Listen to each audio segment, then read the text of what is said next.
Splatoon's game modes have been surprisingly controversial as of late. It's easy to get caught up in the problems each one of them has, but I don't think that should carry the conversation around them.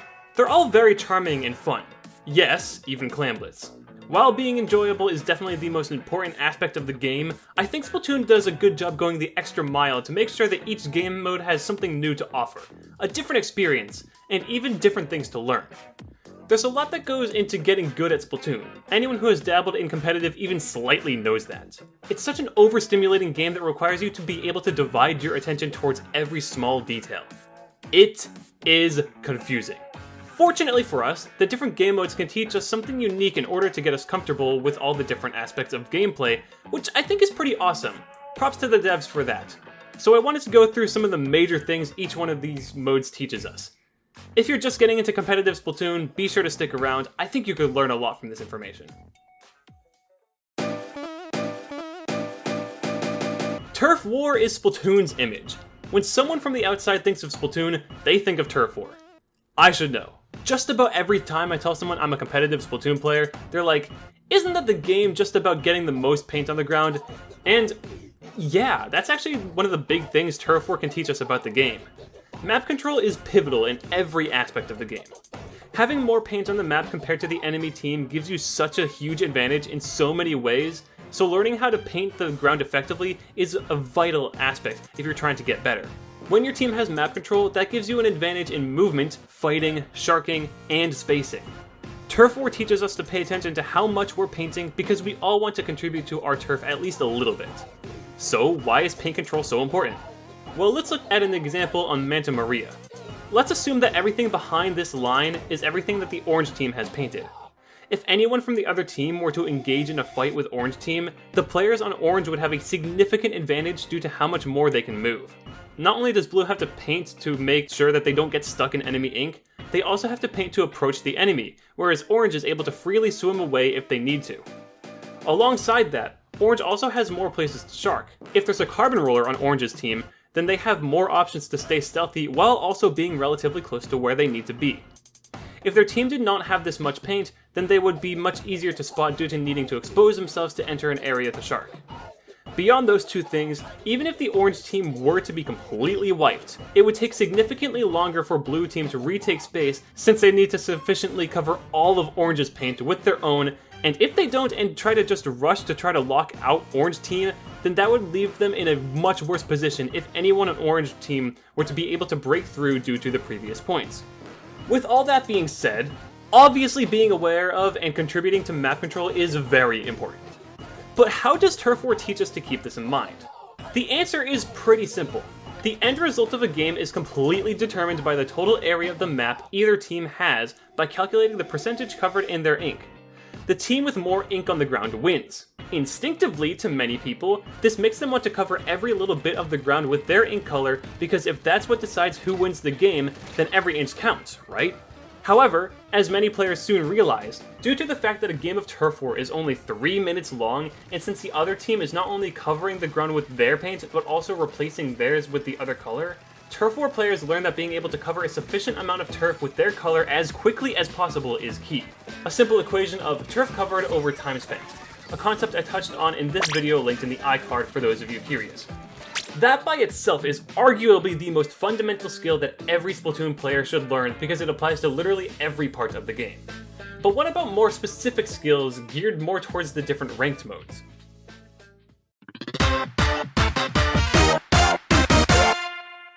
Splat Zones is the easiest ranked mode to understand as it's pretty much just a game of King of the Hill, a game I'm pretty sure everyone is familiar with. Spend more time in a particular area to win. With that being said, there's still some important teachable moments when playing Splat Zones. What Splat Zones does best is teach players to be aware of an objective that is present in the rest of the modes.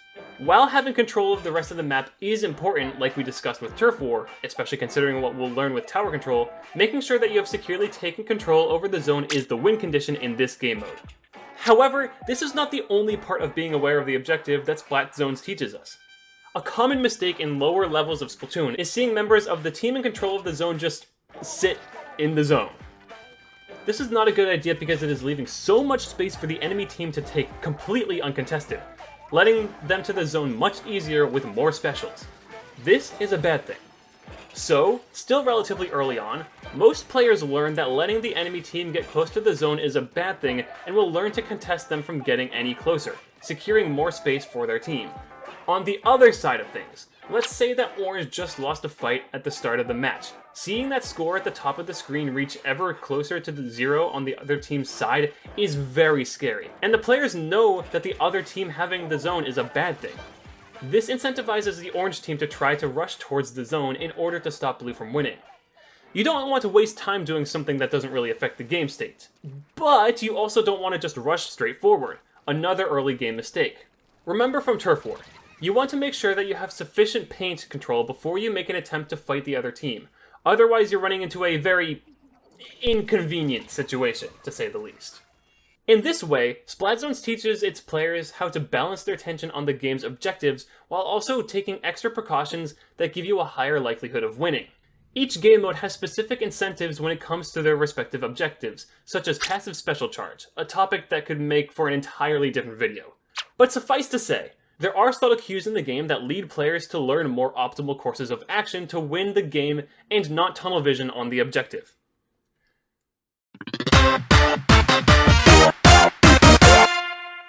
Remember what I said about tower control just a minute ago? Just because you're painting a lot in one area doesn't necessarily mean that you're having a significant impact on the game. A good question to always ask yourself in game is, am I in a relevant part of the map right now? This question is pretty straightforward on tower control. Most of the relevant parts of the map are literally on your map. Tower control literally shows you where your team should generally be moving, and this is called something like the objective line, or line of objective, which is actually pretty simple to understand, so explaining this should not take very long. If you plan on pushing the objective, it is important to consider where you should go in order to score the most points, and since you know exactly where the objective is going to move in tower control, that is typically where you and your team are going to move. Doing this ensures that it takes the enemy team longer to retake the tower, and also makes it a lot more difficult for the enemies to pick off the tower rider, allowing your team to score more points. On the other hand, the defending team wants to make sure that they are defending parts of the map where the enemy is more likely to push. You don't typically want to be right here as a carbon roller if the enemy team is pushing the tower because... yeah. By a very basic punishment-reward system, tower control is able to guide players towards taking more relevant parts of the map. If you're the attacking team and are away from the tower, you're more likely to lose control. But if you're following the objective line, then you're more likely to score points. If you're on the defending team, then wherever the tower goes is naturally where you want to be.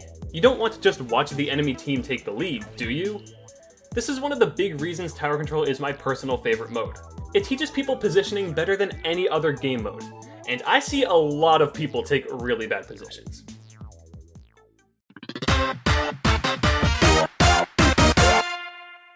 Understanding Rainmaker can be a bit more scary compared to the other modes before it. I can understand if learning the core principle behind this mode is more difficult than it is in the others, so I'll lay it out here for you. The biggest part in understanding Rainmaker is being aware of the game state. Not only do you need to make sure you have good map control in the objective line, but this game mode is a lot more punishing on teams in a disadvantaged state. I'll briefly mention popping the Rainmaker because it's something I see so many players even decently good at the game mess up. You want to be aware of which team is going to be able to pop the shield so that you don't end up getting killed. So, real quick, which team is probably going to get popped right here? Still the same comp from them, they're not changing. Yeah, that's kind of bad for me. This team did, because they were able to get more object DPS than the other team. So try to be aware of the DPS of both teams. The Rainmaker puppet is a lot more threatening than a lot of people give it credit for. When trying to push the Rainmaker, it is in your best interest to try to make sure that you have a numbers advantage. As a quick example, let's check out a clip that demonstrates this pretty well. Alright, still the same comp from them, they're not changing. Yeah, that's kind of bad for me, but you know, it's fine. Shielding on the Leader from right, leader spot. charging Zook. I might be down here. Nope. Shielding underneath right. I'm pushing leader back on the right side. They're weak back there. So a lot. One more weak. Not weak, not weak. All started. I'm gonna grab. Checkpoints free. Not said. Nice. Nice picky. Now let's take a minute to break down what just happened. Notice how none of us immediately rushed the Rainmaker once it popped. Instead, we tried to get picks on the other team. Once we had taken decent space and splatted some of the enemies, my friend decided to pick up the Rainmaker, and we were able to secure a pretty free checkpoint. If we had just rushed the Rainmaker as soon as it popped, then that would leave us extremely vulnerable. Sure, we might have been able to score a few points, but we'd likely soon all be splatted, giving up a lot of space to the enemy team.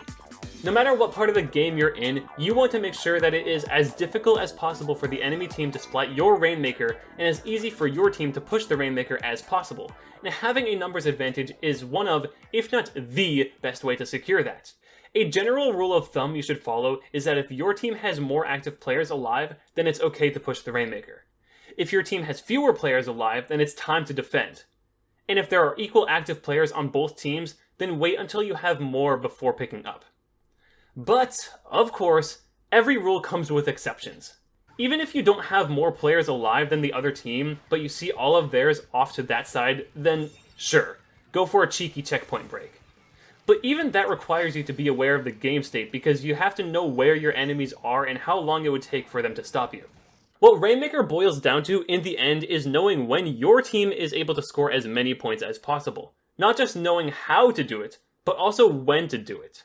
It takes the most amount of game sense compared to the other modes we've talked about, and I think it is the most important teachable skill the game can offer, at least in my opinion, that it's such a shame Rainmaker kinda sucks in this game. But that's a topic for another video.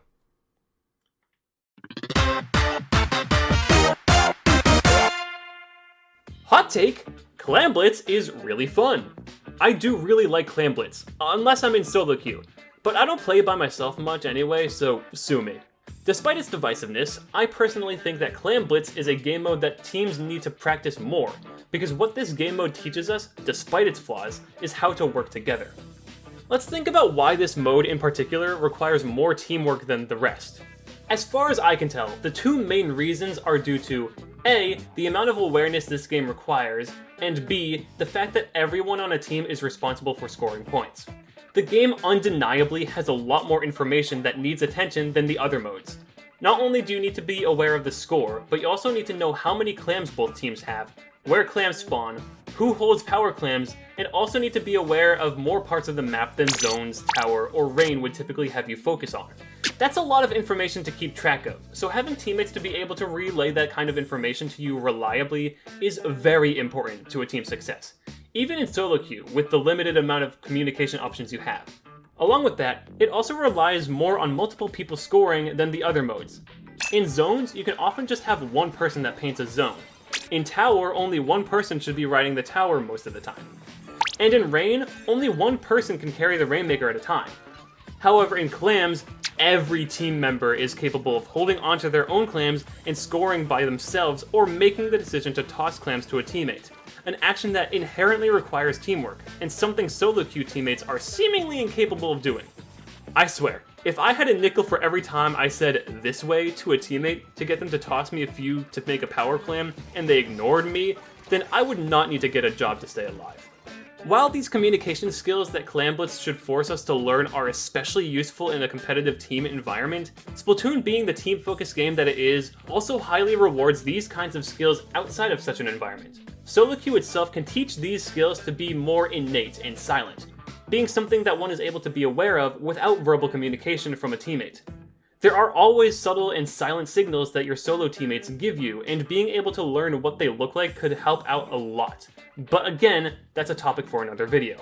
Regardless, communication, whether it be verbal or not, is the key to success in Clam Blitz. And the sooner teams learn how to effectively communicate with one another, is the sooner they will be able to succeed in every mode.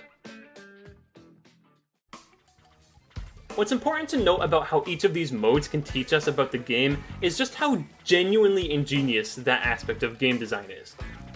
Each mode focuses on teaching its players something different than the others. However, everything that you learn from each and every single one of them is important to keep in mind while playing the rest. The subliminal teaching methods Splatoon takes is, in my humble opinion, really smart.